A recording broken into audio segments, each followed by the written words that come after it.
All right, hello and welcome to Swing It and Ding It, an iHeartMedia podcast.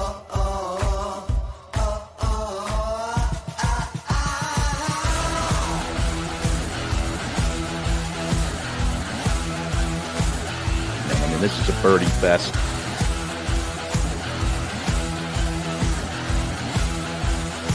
It's a Philly show, baby. Let's go. All right, welcome in to Swing It and Ding It, Moose, Mays, and Matthews. And we are joined by Taylor Montgomery. Taylor, welcome to Swing It and Ding It, man. Thanks for hopping on with us. Yeah, thank you guys. We're excited. We're excited to talk about Vegas. We're excited to talk about your career, a little bit about your dad, maybe. He's got an interesting story there for sure. You guys seem to have a fun relationship, so we're looking to get into it all, man. So we appreciate you hopping on. But yeah, walk us through your golf journey, as we call it on the show, how you kind of got into it. We'll talk obviously about UNLV, but just about kind of getting into the game and when it really grabbed you. Yeah, I mean, I grew up, my parents put me in all the sports, baseball, basketball, football, you name it. Like golf wasn't really, it was always in the family because of my dad. He always played, but it was more so basketball and baseball is kind of what I drew to when I was younger.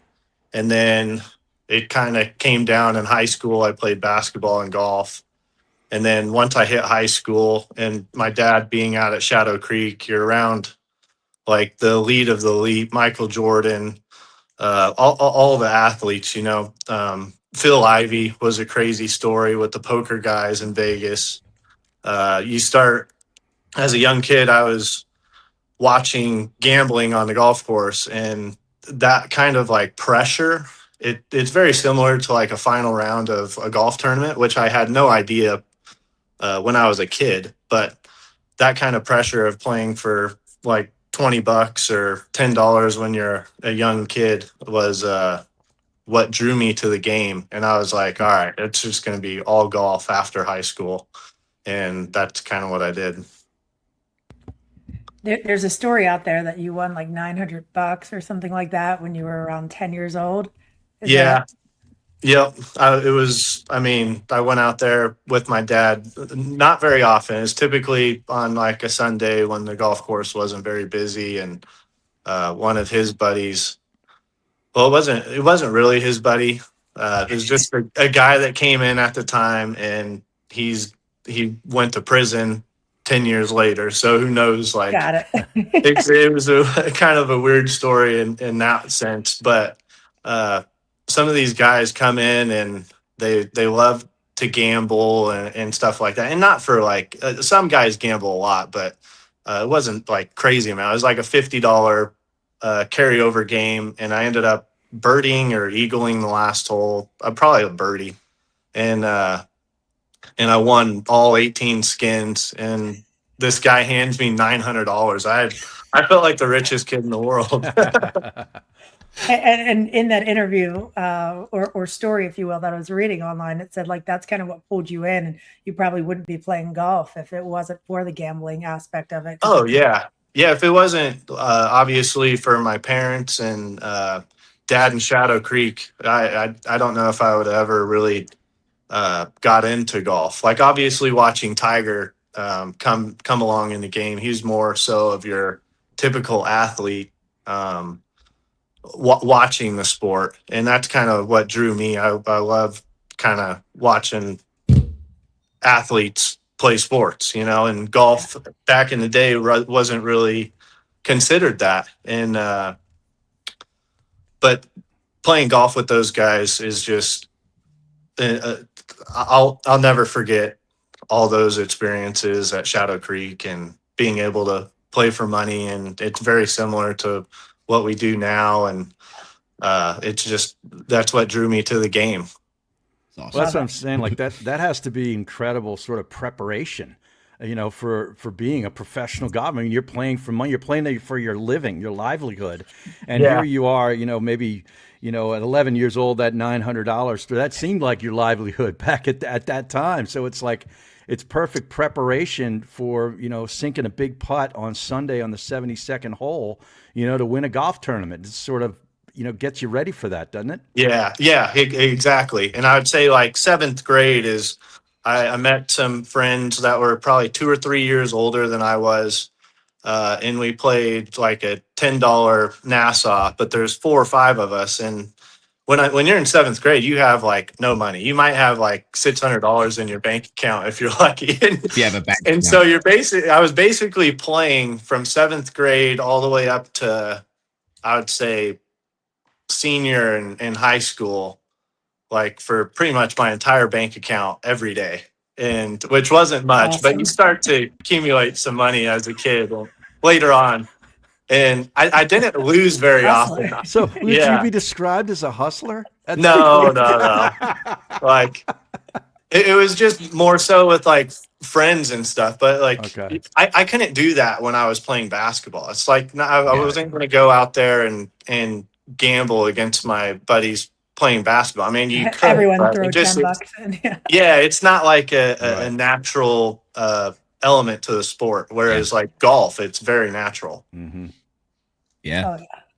So talk about Pops for a minute. Talk about your dad. He seems like a legendary figure, right? He's All-American at UNLV, director of golf at Shadow. You caddied for him at a U.S. Open qualifier. Obviously, he's caddied for you in Utah. Just talk about that relationship with your dad and, you know, what he means to that Vegas golf community. Yeah, I mean, obviously, my dad's my best friend, and like him and I's relationship is about as good as it gets, even though we do on the golf course love to yell at each other. But once we're off the golf course, it's completely different relationship. And we have 2 completely opposite games. He's probably the straightest driver of the ball that I've ever been around. And he couldn't putt at all. Like he's definitely one of the worst putters that anybody's ever seen. And but I mean, he putts good every once in a while, but his hands shake and whatever.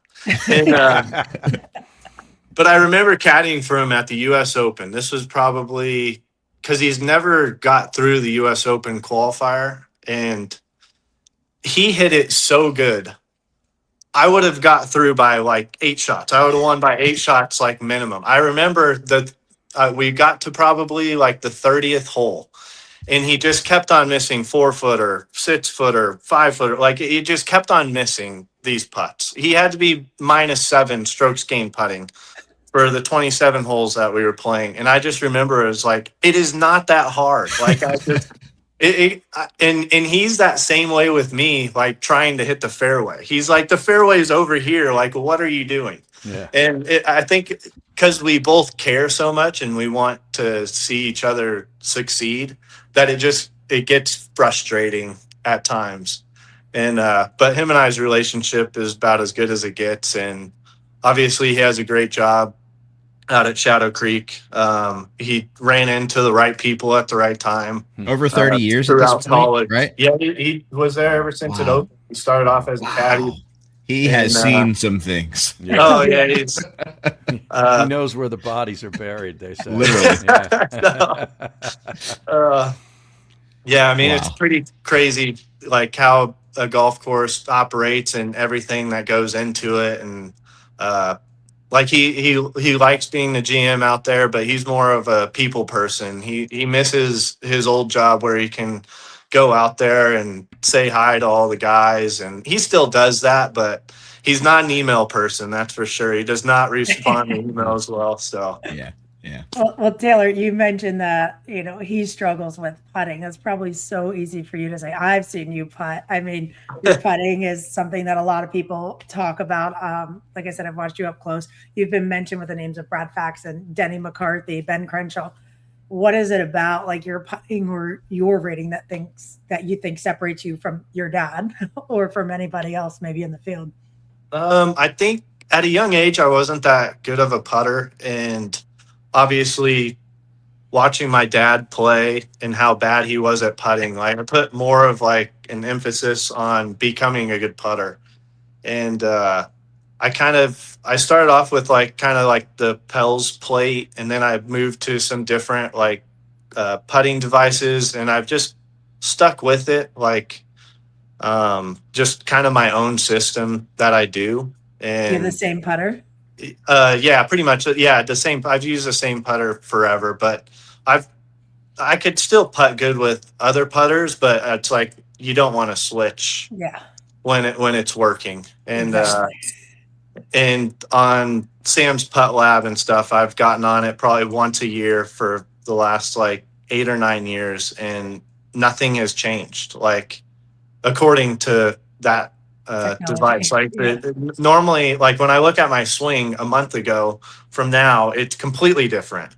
But like my putting stroke doesn't really change that often. Like every once in a while, you always get off a little bit, but I'll just go back to kind of my routine and what I've done practicing ever since probably freshman in college. And it's worked for me. So Taylor, real quick on putting, because we have most of the people that listen to the show are people that are playing like us, right? That are average Yeah. players. If you could give one tip for the country club member or the amateur, that they get to the course and they have whatever it is, 40 minutes or so that they have a little warm up. What would you suggest as a putting routine as a warm up that you think could help them? I would say if you're not going to put plates down or some sort of an alignment aid down from like 4 to 5 feet on like a straight putt, I would definitely just hit long lag putts and try to get those close.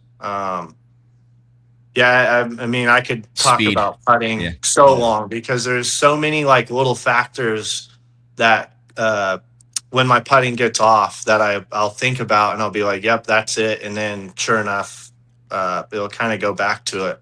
Like you have speed, line, and kind of your eyes can get off too, where you're Yeah. like think that you're lined up dead straight and you're not. And that was a fault I had when I was younger. Is my face would always be pointing left of where I thought it was, and that's one thing. Having my dad watch me putt, even in Utah 2 weeks ago, he's like, "Oh, your shoulders are left, this and that." He's seen me ever since I was young putt, so he knows. Yeah, picks it up quick. And yeah, and Just great. once you have the setup and you're set up correctly, like golf is a lot easier in that sense. The Awesome. fundamentals. Yeah. Yeah. Yeah, keeping with that putting, I mean, how much would you say is the green reading for you? Like, do you consider yourself an expert green reader? Or do you have the caddy read the greens with you? No, I read my own greens. Every once in a while, I'll pull in my guy to see if he agrees. But for the most part, if or your if dad, I- just so you could yell at him if he's wrong. Yeah. Yeah, if I can't see the break of a putt or something, like if I can't visualize like what the ball is doing, like if let's say it's a right edge putt from 10 feet, if I don't like visualize that like part, then I don't putt that well. So there's a lot of like visualization that helps with putting, especially speed. So Well, let's stick with putting. We love talking about putting. And it goes back for you, 2017, the major series of putting with your teammate Kurt Kitayama. Talk about that event. How did that come about? You're still playing at UNLV at that time. I was wondering how you were even allowed to play in that event. Like, would that be allowed in today's college world? Talk about that. Yeah, I don't know. I think that was right when. Well, that was right after my senior year of college. Okay. And I wasn't hitting it very good at the time. But I was doing like some mini tour stuff and just some qualifiers. And you never know when you see something like that. You're like, it's kind of phony. But it was like a $75,000 first prize, and I had no idea what it was. And my dad's like, you and your buddies should go down and try to qualify for the main event. And I think we missed a couple days earlier of a few events, but we got down there, and it was right behind Planet Hollywood and Top Golf here in Vegas. Oh, yeah. And it was so cool. It was one of the coolest golf experiences that I still remember of today. Awesome. They had music playing. There was a bar. Like the greens were AstroTurf, but they were actually like pretty good. They wouldn't have lasted like a year, like Right. especially in the sun here. But for that week, it was perfect. and I paired up with Kurt in the team event, and yeah, it was just a really cool experience putting on the AstroTurf greens. awesome. They change speed throughout the night because everybody's stepping on them, and then they start using a broomstick to like puff up the grass. Yeah, in the morning, and they get like slow, but so it changed a lot. So there was more to it than I thought there would be, because normally you get on a AstroTurf green, you're playing. There were 2 different tee boxes every hole. So basically, the 18 holes that they had, there's 36 different holes that they could play, and but essentially, the putts would never stay the same because the greens were changing speed so much, and everybody was stepping on them all the time. So Wild. it changed a lot. Yeah. Yeah. Well, Taylor, I want to get into your game, but we didn't touch too much on UNLV yet. And you mentioned growing up multi-sport athlete. It seems like a commonality with most of you. You all kind of played baseball, hockey, something along those lines. But I did read a story that you were contemplating at one point. You said you weren't playing a lot of great golf, and you were going to potentially join the basketball team when they posted that they needed somebody. And what was it, Coach Knight, who basically said, if you do that, you're done with golf. Is that how it went down? A little bit, yeah. I wasn't playing very good. I can't remember it, but one of the donors at UNLV was like, "Hey, we kind of need you on the basketball team." The couple of guys were, and I mean, I'm not going to be able to compete with a D1 basketball player at that time. I wasn't practicing basketball, but I could always foul really well and be a good defender. And I was always a really good rebounder as well. But A role player. Yeah, Yeah, exactly. a team It player, was no? more so like a Dennis A body. Rodman type Yeah. style. Yeah, right. Like that. When it came for like college golf and stuff, because I was so far out of the game. And but I still think it would have been awesome to be able to lace up the cleats with the guys, or the shoes. Yeah. And the coach said no. Yeah, no, that wasn't going to happen. No good. It would have been a long shot anyways, but I think they were down to like 6 or 7 guys with like all the injuries that they had. So You're like, let me just play a game or two. I'm envisioning a game of horse between Gary Woodland and Taylor. And maybe Gary Denny, Woodland- had too, Denny in there. Yeah. Denny Yeah, McCarthy, Denny, right? can He's a hoop, really yeah. good shooter. Yeah. Oh, yeah. That'd be yeah, pretty good. Kurt's a pretty damn good Oh, shooter. he is? Too. Yeah, There we go. and We might be onto something here. yeah, He'd he's a dark horse for sure when it comes to. He'd have to come basketball. off a screen though. Yeah. Oh yeah. Yeah. Harry, I don't know, when there's that regular tour stop in Philly, maybe we get the keys to the Palestra and get a little something Right. going, Yeah. 3-point yeah. contest with the Yeah. boys. I'd love Yeah. Work that. on that. But talk about the Vegas professional golf community, because when people are watching golf, the people always talk about all the Jupiter guys and the Scottsdale guys, and then there's a big group from Dallas, and you even have the Sea Island boys. But man, this Las Vegas professional community is pretty thriving. Talk about that for a little bit. Yeah, I mean, it continues to grow. It seems like there's a bunch of guys. You got Colin, Kurt, Minwoo, Scott Piercy's been here forever. I mean, there's Harry. Harry Hall. Xander was here for a bit. There's a ton of guys. If you just go out to TBC Summerlin, there's going That's where to they're all at. be three or four of them on the back of the range. And if you want to go play, you go tee it up and do whatever. So, I mean, yeah, there's a very Okay, good. fine, we will. No big deal. We'll Yeah. come out. That was an invite, right? Sounded like a personal invite. Oh, yeah. And a good hub there to Taylor get to invited your us. tournaments and stuff. Pretty easy everywhere, kind of, right? Yeah, it's a very easy airport to fly out of, and it's just good. There's no state tax, so Yeah. it's always helps. Oh, yeah. Well, Taylor, talk about your game, right? Obviously, Corn Ferry Tour performing really, really well. You come kind of shot out of a cannon in your rookie start in the PGA Tour. What was it like, coming out, really playing really good golf, and how have you kind of handled the trials and tribulations of being a professional golfer and always kind of striving to keep your game at a high level? Yeah, I mean, I've always been a very hard worker. short games always kind of kept me in there. And then when I went on my run, I was driving it really well. I think I was like top 50 driving it on the tour for like that stretch of stuff. And the way that I was putting, and I could not hit an iron to save my life. That was the only reason why I couldn't win at the time. And that's really the only thing that's kind of held me back from winning even on the Corn Ferry Tour is the ball striking. And it's been up and down. I mean, it's just a roller coaster ride when you watch my golf game for sure. But I will piece it together every once in a while. And lately I've been hitting my irons good and my driver good 1 or 2 rounds. But I was talking about this with like Nick Hardy, like these young kids now, they're so much better than they were even 7 years ago. And nobody talks about it. Like, I do. I mean, the kid just shot 59 to win the Corn Ferry event on a golf course that's very PGA level, like a tough PGA golf Very course. tough. Yeah.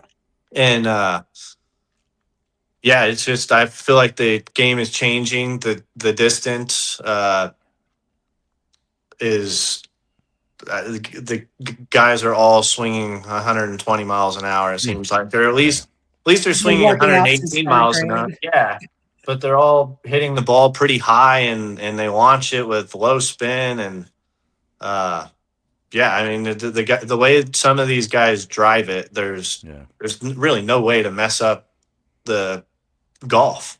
I mean, you look at Rory McIlroy's career, his driver is just it's his weapon, and that's why Got a lot of options from 70 yeah, yards in, right? I mean, he can dominate golf courses when the rest of his game is on. Yeah. And obviously those top guys in the world of golf are good at every aspect of the game. They don't really have a downfall, but yeah, a lot of these young kids are the same way. Like Blades Brown is another one. He doesn't have like crazy distance, but he optimizes everything. He hits it high. He can hit his irons really well. He putts really good. He chips really well. He has every aspect of the game. And when he gets on tour, if his game doesn't like somehow vanish out of nowhere, he's going to be right up there with all the best players in the world.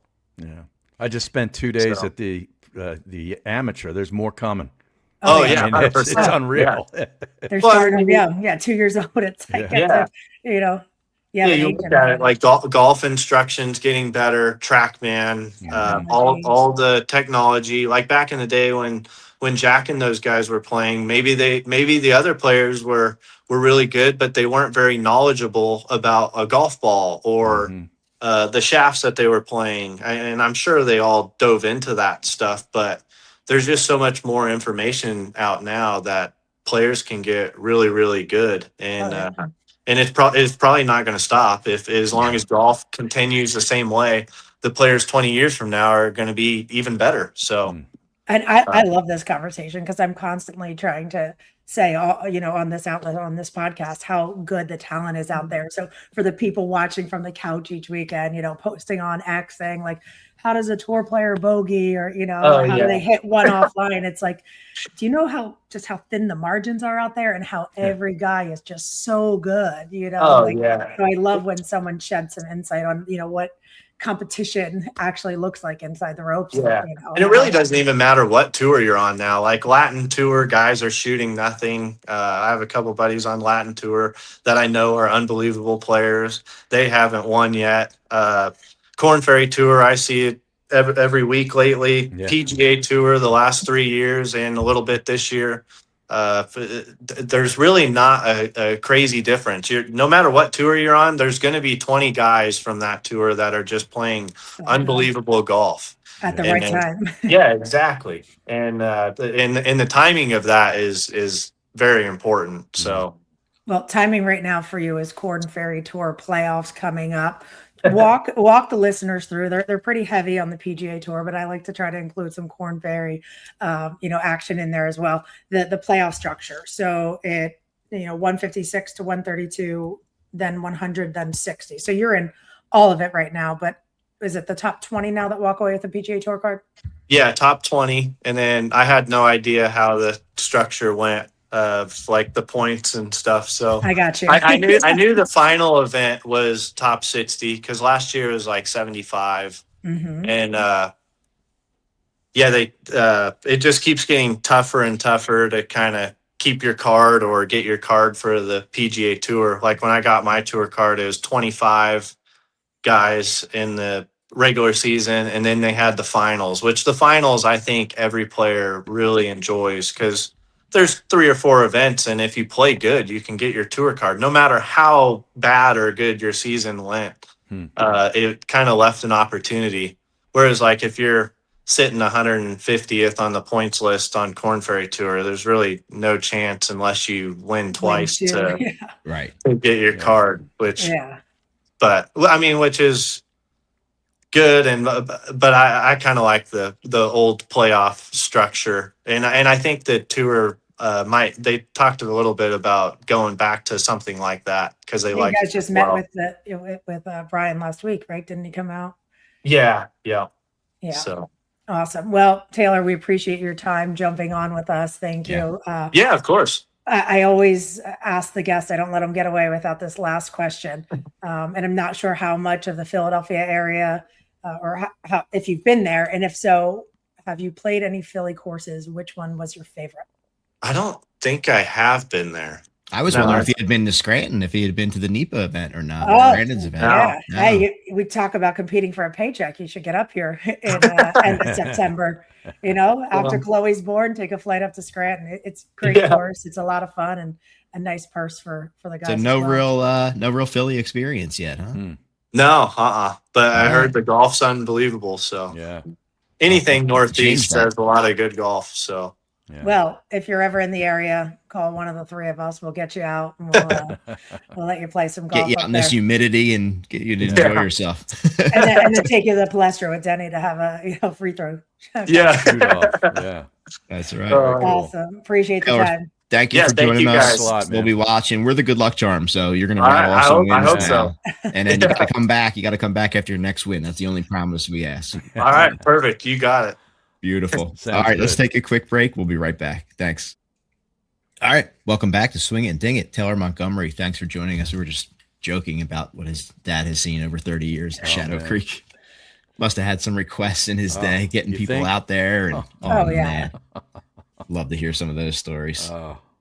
Wow. Yeah. But I think we had a good finale. The Wyndham Championship. Michael Brennan takes hold Sunday, gets into the FedEx Cup playoff, 6 under 64, 22 under 258. I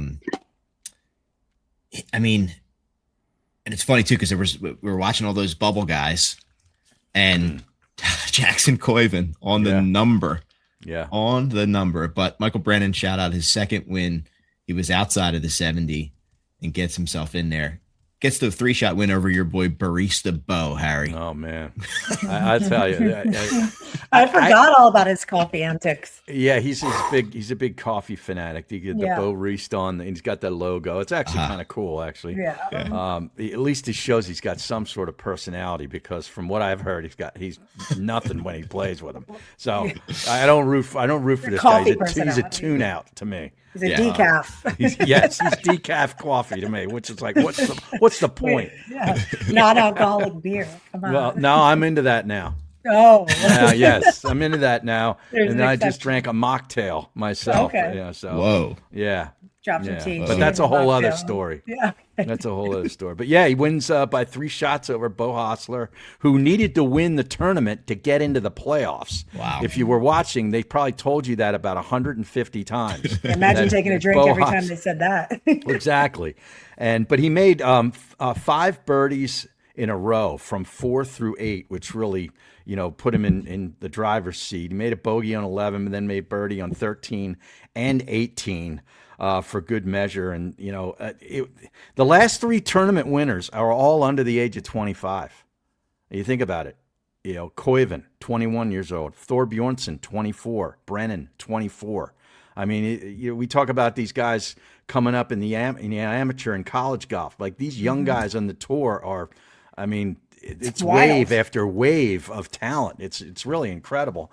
And those guys are all American. So you start thinking about future Ryder Cup, President's Cup guys. I mean, there's 3 guys right there that might be on a future team here in the next 2 to 4 years. So, And Danielle, it makes me worry because Taylor just talked about it. When some of that old guard, you have Keegan Bradley, 15-year streak done. Jason Day, 18-year streak done. Tony Finau, 11-year streak done. Yeah. You got some of the old guard who's kind of struggling out there. Yeah. Is this the couple years where we see a full kind of recycle out there? mm-hmm. Yeah.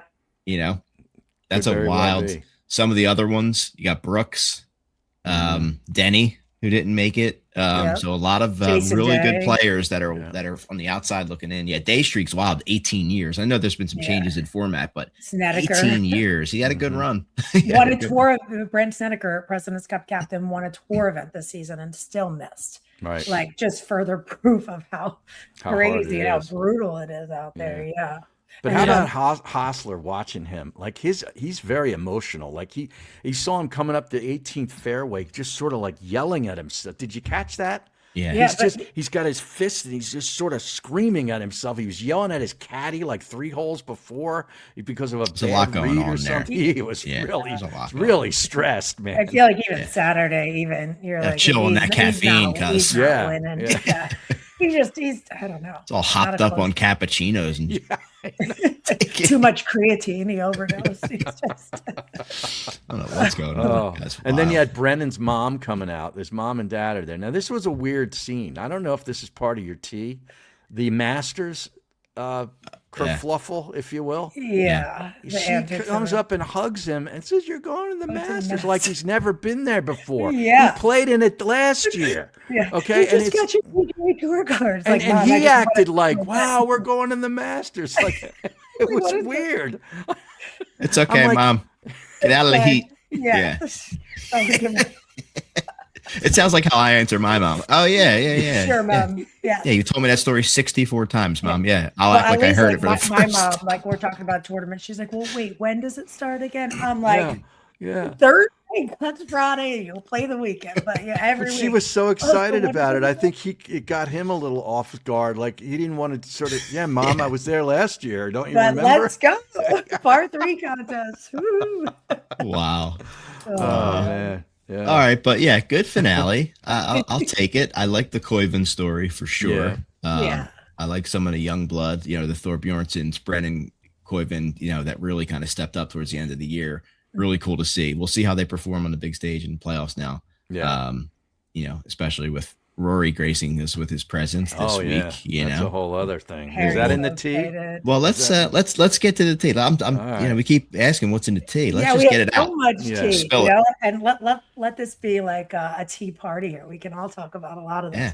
I'm gonna start it off light, but just talking about just exuding like cool vibes, in my opinion. Mike McCoy enters the chat, the 63-year-old Pine Valley visor, the cigar going at Merion for the US Seminole Open. shirt. Like, Mhm. yeah, like he owns the place. And honestly, at Yeah. this point, like kind of does. This man has 21 US amateur starts, 74 USGA championship appearances, both the most of anyone in the field. His resume, US mid-am champ, US senior am champ, 4-time Crum Cup winner, Walker Cup player in 2015, the winning captain in 2023 at St. Andrews.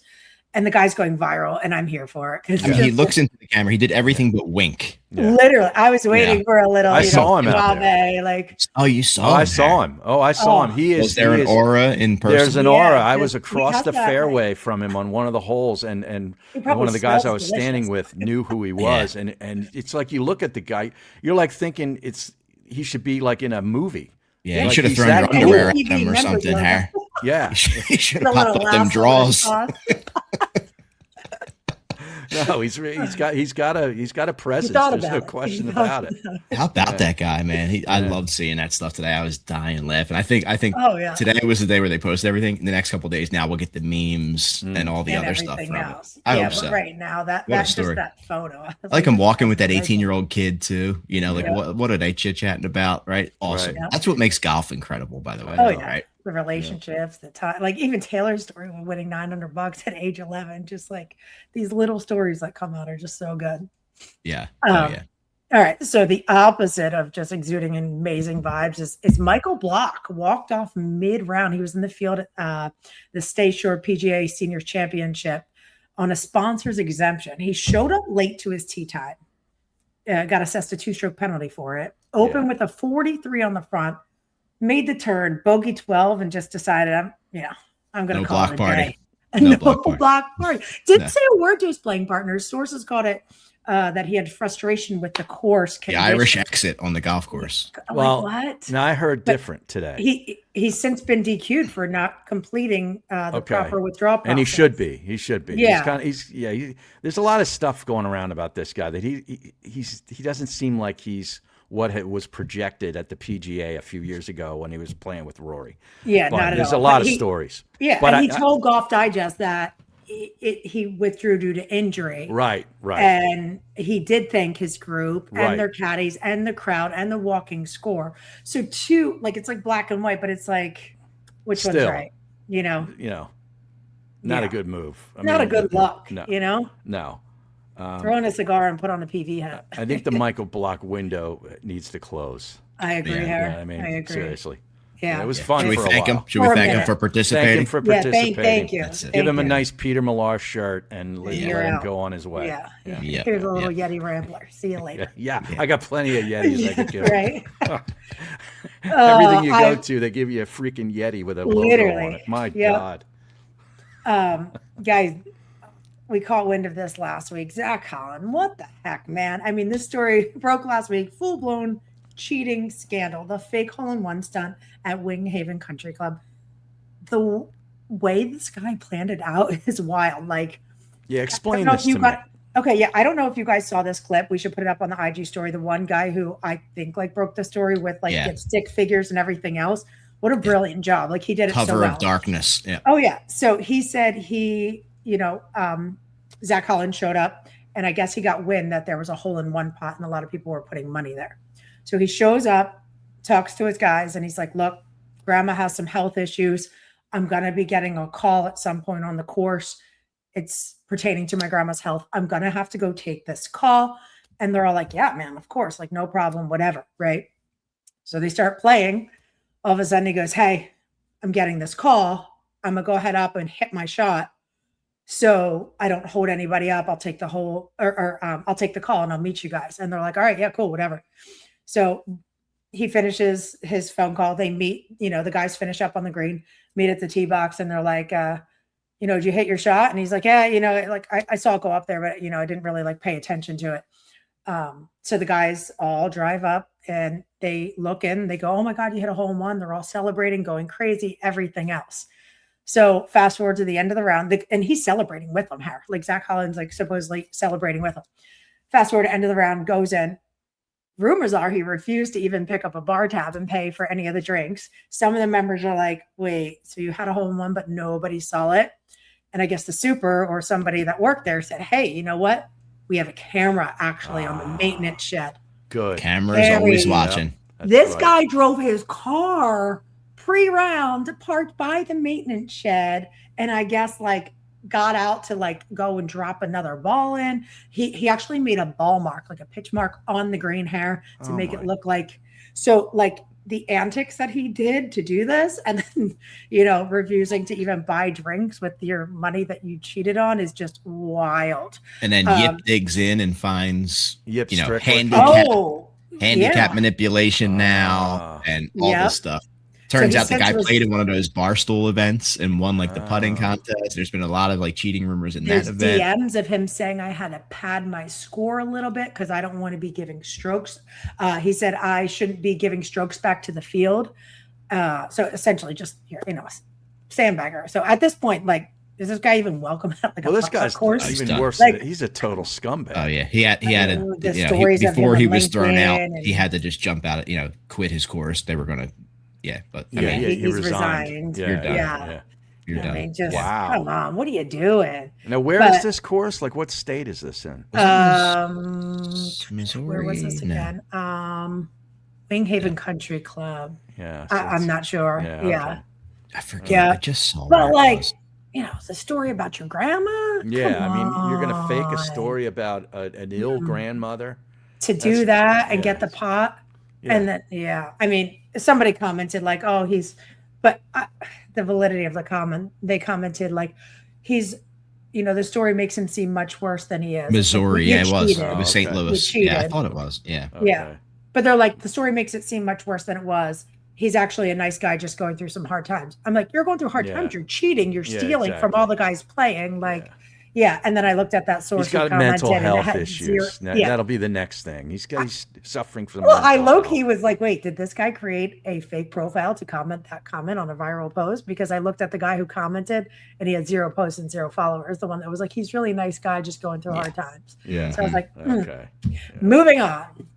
Harry, get your popcorn ready. Okay. You're getting 30 minutes of Tommy Fleetwood on YouTube.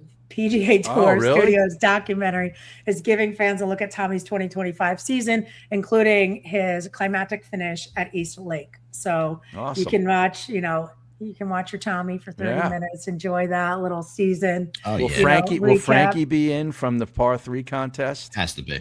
He's got to be on there. He's awesome. Yeah. Live Golf secures its future. Yeah. Insert like the clapping sound. New investor. I don't know about this. Yeah, they signed an agreement with a lead Shady. investor, quote, identity not yet disclosed, to fund the league going forward. Board approved deal expected to close in September.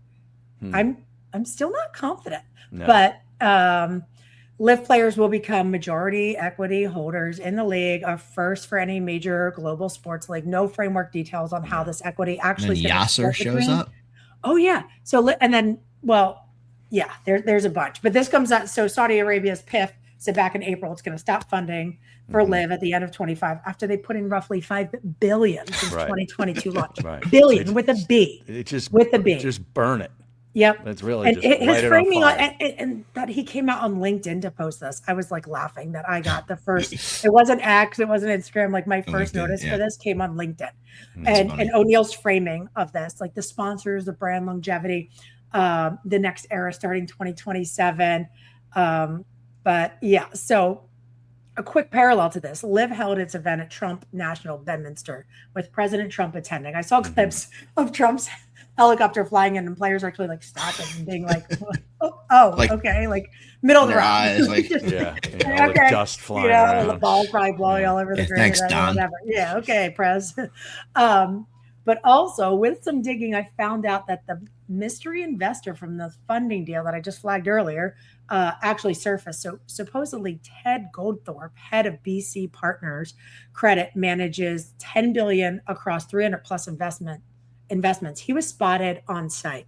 And then Liv also quietly incorporated a new entity like 3 weeks ago, Liv Golf Bedminster LLC, about 3 weeks before the event, a structural legal move tied to the new investor deal. So kind of gives the funding story an actual name and face to attach to it. But Liv what Golf do I know? Bedminster. So is Trump involved? That was my thoughts, but Liv Golf. Eric was on site LLC. too. Was he? Yep, and Ted Goldthorpe on site. So it's like, what? Like I said, what do I know? This is just the internet and some stuff that I'm getting out. Yeah, wow. They need a tax write-off. Right? They need to lose money on something. Yeah, there you go. Yeah.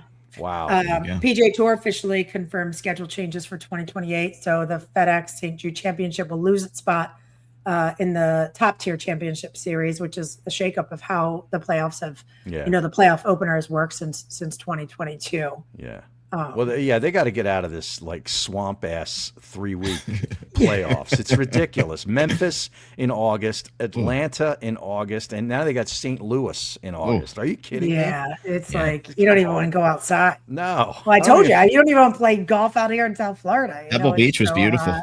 Yeah. You probably had a little breeze at least, Sure did. All right, Harry, you want to talk about roars? Yeah. Well, I mean, all of a sudden I saw on the Golf Channel that Rory McIlroy, there's breaking news that Rory McIlroy is appearing in the... He should come on Trump's helicopter. Yeah, he should.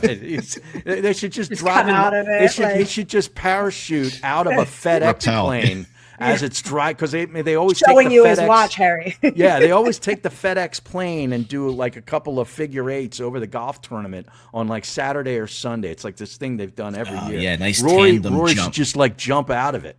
like Yeah. Faldo does in that commercial, and just parachute right down onto the first tee. That'd be that would awesome. be incredible. On Harry's back. That'd be Right. awesome. Right, Harry with Diamond's back. Harry looking at his watch. Yeah.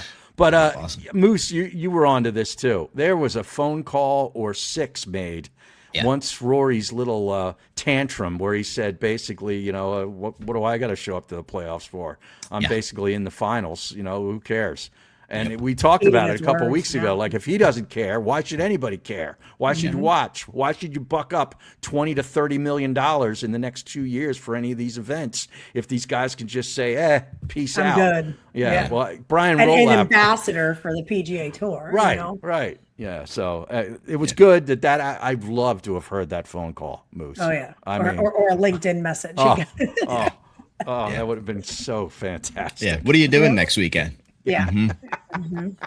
Gas up the jet, Rory. Yeah. Mm-hmm. Yeah. And then Beautiful. Rory have the watch on going through his hair you know, on the Zoom call as he's getting yelled at. That would have been great. But, you know, it's good he's playing. Yeah. I'm looking forward to seeing him play. Scotty's going to be there. It's going to be good. So, Yeah. We got the LPGA, the Standard Portland Classic this week in Portland. $2 million purse. I should let Harry say all the female names. Ginu. Titicum. Gino Titicum? Yeah. Yeah. I won't be watching that this week. Lottie Woad. Lottie. No. Yeah. 21 No, of the top 50 in the world are in the field. Yeah. I got too much going on with FedEx Cup, U.S. Amateur, my own stuff going to Florida this Sunday. It's a lot going on. The ladies are taking a back seat. So, Yes. well, I guess let's get into the FedEx Championship then, right? First leg of the FedEx Cup playoffs, $20 million purse. Yeah. Well, before that. Points. Oh, yeah. Oh no, you're good because we'll do a full breakdown of that. But let's mix in our top dog of the week. I think how we'll do it is we will go Danielle first, then I'll go, and then Harry will go because I think Harry's may just take us right into the U.S. Amateur conversation that I'd like to get into because Harry's boots on the ground and I want to hear that. So I love it. Can't wait to hear Danielle, more. our top dog of the week. Let's start with you. Am I going to wait for the bark or are we going to have the bark roll through? My top dog of the week is, drum roll. Last week I went a little bit outside the box. This week I'm going with Michael Brennan. 1-by-3 over Bo Hostler at 22 under, just closing with a birdie on the final hole to seal it. He is my top dog of the week. I love it. Yeah, Good stuff. Second win. Yeah. Mine, legit. I'm gonna go a little bit off, and if you saw some of my my Instagram posts after the Derby event, you might know where I'm going with this, but can't really get into much because this is a kind of this is like a Fight Club event. This is an event You can't talk too much. It stays within the Legacy Club. Yeah, not too much had happened, but all I can tell you is I learned a lot this weekend, and a little bit about golf, but a little bit more about treating people the right way and what the game of golf can bring out. But my partner, Eric Spiller, who I knew Eric, I didn't like know him well. We never played together, never really met each other. I had a feeling I was going to be paired with him. I don't know why. I said it to him right before the draw. One of the best players at the club, and he performed all weekend. My first tee shot, I had no nerves. I hit a nice 3-wood out in the fairway. I'm like, all right, let's go. From that point on, I basically forgot how to play the game of golf. Like completely, definitely my worst round of golf I've had in a long time on Saturday. Didn't really do much on Sunday and just felt lost out there. Everyone kept saying they know how I feel. I don't know if anyone's ever like been as bad as I was, but dude, it was bad. And my boy Eric never wavered, never shook his head. I was watching when like other good players would like drive by, like to see if he was giving them like a what the F look. Nothing but positivity, nothing but encouragement, nothing but just showing me the way and trying to help me the whole time. It turned into 2.5 days of an experience I won't forget, making a new friend, learning more about the game of golf and just how to just approach it and kind of just treat everyone in a certain way. So Eric Spiller is my top dog of the week. Eric Spiller. Wow. Love it. Gamer. That's awesome. That's awesome. Got to get you out there on That's the a great course with him, Harry. Yeah. Got to get you out Sounds there like on the course with a him. great dude. That's yeah. awesome. Gamer. Yeah. I feel like mine wasn't great now. Well, I'm going to have to repeat, and I don't know if this is against the rules. No, there are no rules. But That's the beauty of it. I just can't come up with anybody besides the guy I had last week and Josh Ryan, because he's just on an incredible roll right now. As you know, the U.S. Amateur started this week with the stroke play portion of it, which was Monday and today at Philadelphia Country Club, which is fantastic, by the way, and Merion Golf Club. And they split. Each player plays a round at each. And after that, they get the top 64. They're probably playing off. They probably might have to go into tomorrow morning because, guys, they still didn't get the second round. This round took 5.5 hours today to follow Josh around from shot to shot. I saw every shot, and he's in first place, and nobody's catching him through the first 2 days. 2 days. So to me, he's the number 1 seed in the U.S. Amateur. He was the 412th ranked amateur coming into the tournament. And he's ranked number 1 in this going forward in the stroke play. Now, you could lose tomorrow and be out of it. That's the way it works. But what an unbelievable month and a half this kid has had. And today he came within a shot of tying the course record at Merion. He was 6 under with 3 holes to play, 16, 17, and 18. Went par on 16 and 17. Bogeyed 18 to shoot 5 under for the day, or he would have tied the course record. Oh, wow. Okay, unbelievable. It's unbelievable. 18 and it's on the 18th, Oh, he hit it. He hit his drive far, to the right, maybe 15 yards into the right rough, and the rough is, it's 6 inches, and it's laying over on itself. You could hardly see any of the ball. He had to hit like a 9-iron down into the fairway, that big gully in the fairway before it goes back up to the green. It's a spectacular hole. And then he hit a wedge, and we thought from where our vantage point, it might have gone over the green. It didn't. It stayed on the green. But he had like a 20 to 25-foot putt. I don't know the exact measurement, and he missed it. Did he at least send it past? Yeah, I believe he did. He tapped back in for the bogey. But I'm telling you, this guy, if he could find a fairway, he only found like 2 or 3 fairways the whole day. Fairway. And almost tied the course record. Not familiar with this fairway. He is. Yeah. If he finds fairways, this thing's over. Okay. But he started off birdie eagle. He holed out from about 170 yards in the fairway on number 2, the Not a par bad way 5. to start the day. So he's 3 under. Now all of a sudden he's 6 under. Then he hits it to 6 feet on 3, the long par 3, misses the putt, 6-foot putt for birdie, makes birdie on 4, the par 5. The 5th hole's the second toughest hole on the golf course. 5 and 18 are the 2 hardest holes. It's an unbelievably difficult hole. He makes bogey, makes incredible par save on 6, then goes par on 7, 8, 9, pars 10 from an unbelievably ridiculous lie, almost into the bunker on the downslope in the rough, hits it about 60, 70 yards to the green and almost makes a birdie. Then makes birdie on 11, bogey on 12, birdie on 13, 14, and 15. It was incredible. How cool was it to watch watching that live? Compared to like a PGA Tour event, I hear it's just like you're right there. Like it's so much fun. I wish I could have gotten out there. A scorecard doesn't tell the story. So Harry told us, like on 18 where he missed, like that's the fun part. And Harry, add some more color to this. But that's what I love so much. It was unbelievable. Watching that competitive golf. Like we had a contingent from our club, the 19th Club out there following. At Merion. It was so cool. His parents, who I've gotten to know over the last couple of years, and his brother, and they were all out there. His other brother couldn't be there because he's competing in some event, some state tournament up in Connecticut. He's an assistant pro now at a golf club up in Connecticut, and then splits time down in Florida during the wintertime. So this family's like all about golf. They're great people. And what a day. I couldn't leave. With the crew too. It's fun when you're like, he eagles the second hole, 3 under. You blink, he's 6 under. You're probably all like, let's go. That's awesome. It was really cool. I love that. That's so much fun. So he's in first place. Tyler Watts, who's the 3rd ranked amateur, actually finished 2 shots back behind Josh in 2nd place. And that Miles Russell kid, the lefty going to Florida State, he's T5. He finished T5, 5 shots behind Josh. But 47 of the top 50 amateurs in the country. Oh, this field is stacked. And a lot of the big names didn't make the weekend, or didn't make the match play. Yeah. Like the number 1 ranked guy from Oklahoma State, his Stout. His last name's Stout. He missed the cut. You going to be out there the rest of the week here? I'm going to try to get over, tomorrow for a little bit. I don't know what the Mason Howell, who won it last year, is not advancing. Wow. Let's see. Preston Stout. That's the kid. He shot 6 over. Yeah. He's a great player. Had a bad couple of days. See, the other kid from Oklahoma State, Fang, is not going to make it. He's a highly ranked kid. So Billy Davis, Anna Davis's brother, who played at Auburn, he's not going to make it. So a lot of the big guys didn't do so well. But wow, what a 2 days! What Awesome a great couple experience. days in Philly for amateur golf for sure.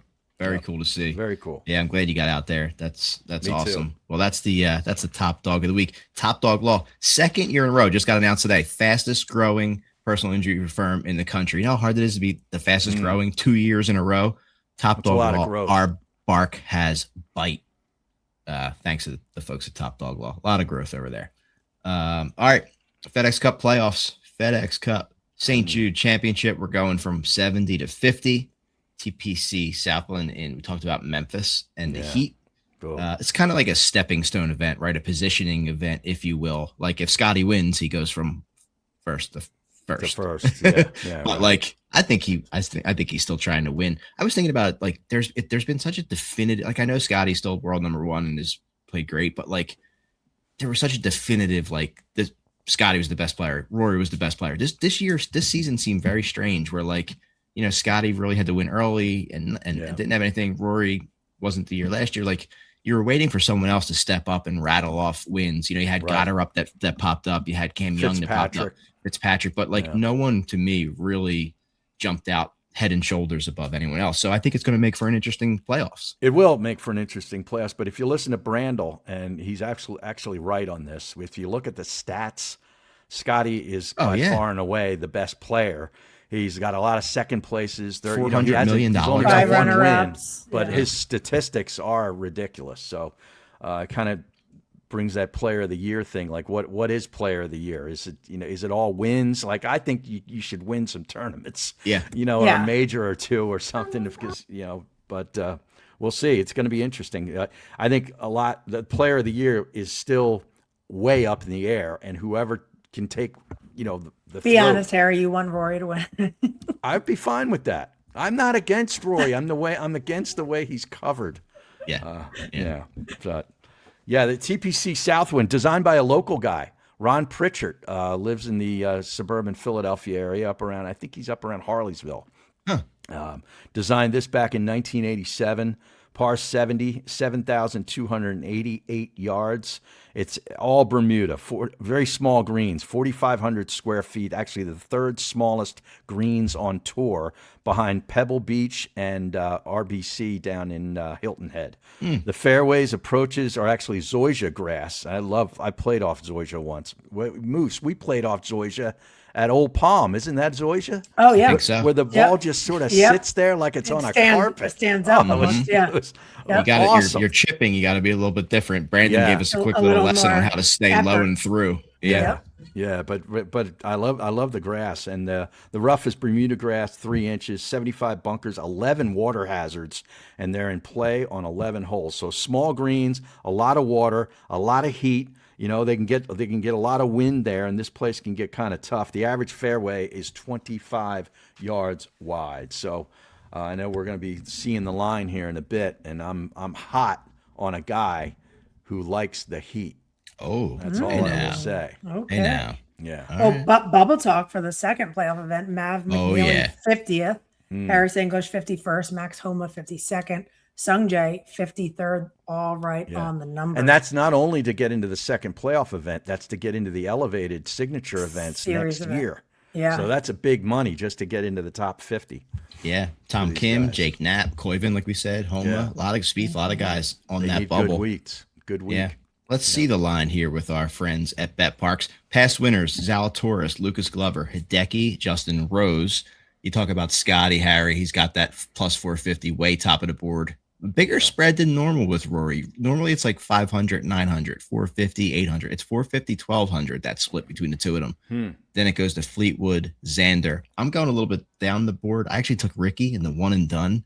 He's a Okay. 6,000 number, big number. And I like Siwoo at 3,200. A lot of Shaking people that are high on up. Sam Burns. I like Cam Sam Young, Burns, right? but that's a short number for a guy who hasn't. There's guys with multiple wins that have longer odds than him this year. I know he's kind of hot. He's got top 7 in 3 of the 4 majors, including the top 3 in the last 2. And he's got a T5 here, but I don't know. I think he's getting a little bit too much love based on that Open Championship. Where's Cam So, Young sitting with his odds? Cam Young is right up there, top 5 at He's 2,000. 5th. Yeah. Yeah. Yeah, he didn't have a good week last week, Cam Young. He made the cut, but then stumbled over the weekend, did not do anything at the Wyndham to try to back up his win. Yeah. It's funny you bring up Burns because that's my one and done guy. Okay. Oh, I mean, he's a Louisiana boy. He is used to swamp ass golf, and he is playing out of his mind right now and due for a win. I know the number doesn't look all that great, but for one and done, he's the player I'm going with. Yeah, I like it.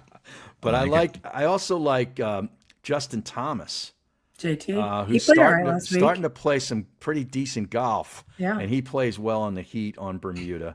I will take him in a top 20 for sure, and might even sprinkle him. I'm going to watch this over for the first 2 rounds and then go for a winner on the weekend for sure. What do you think about Hovland?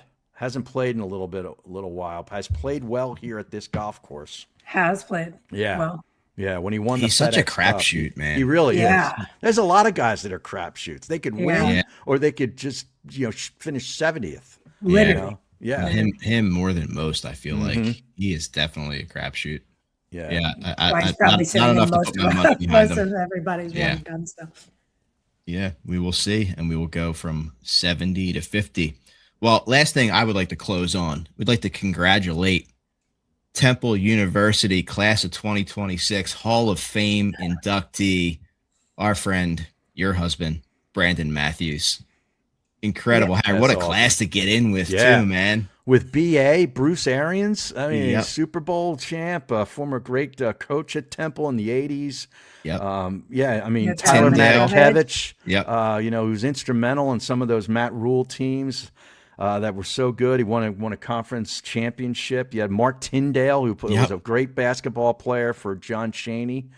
Terrific class. So congratulations to Brandon. Well deserved. Yeah, Thank you that's guys. awesome. Appreciate it. So we'll be taking a trip up there for that induction as well. When as is that? Do you know? November. Oh, wow. I do. I'll text you guys it. Okay. Okay. Or maybe it might be October. I have to check. Like, But yeah. is this? Do they usually bring you out at halftime of the football game or something? So it's Is a that what- football game. Well, the night Okay. before Oh. there's like an induction, and then Okay. it's October 9th and 10th. So the 9th is like the induction, like ceremony or whatever, and then the Okay. 10th is the football game. That's not the Penn State game, is it? No, Is it? they Oh. play them in September. Oh, okay. I was about to say. Phew, that'd be crazy. Okay. Yeah. Awesome. Well, good Yeah, stuff, very guys. cool. Thanks, guys. Thank you to Taylor Montgomery for joining us. Looking forward to watching him out there. He's fun to watch. Great Oh, yeah. putter. Great Such a putter. good putter. And Harry, looking forward to hearing more out from Merion if you get out there. Yeah. Can't get enough of that out there this week. Yeah. So, Yeah, enjoy October that. 10th is the UConn game at Oh, the cool. link. So Oh, that's awesome. the football games. Yeah. sweet. Yep. All right. Thanks for listening. Thanks for watching. Make sure you subscribe to our YouTube channel. We'll be back next week. Thanks.